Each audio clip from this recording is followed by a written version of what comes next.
નમસ્કાર મિત્રો, આજ તો અમે આ ખેતરે જઈએ છીએ ડૂસીને 2 જણા.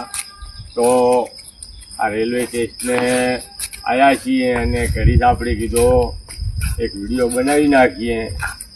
તો મિત્રો, આ અમારા મોટી પીપળી ગામનો રેલવે સ્ટેશન છે અને ખૂબ સરસ અને સુંદર એવું આ સ્ટેશન છે.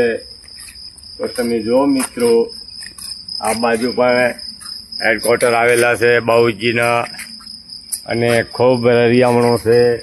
તો તમે જુઓ મિત્રો, અમારા ગામનું રેલવે સ્ટેશન આવેલું છે.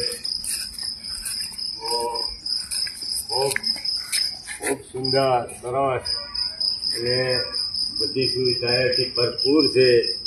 તમે જુઓ, સુવિધા એટલે રૂકવાનું, પછી બેસવાનું ખૂબ સારામાં સારું છે. 2 બાજુ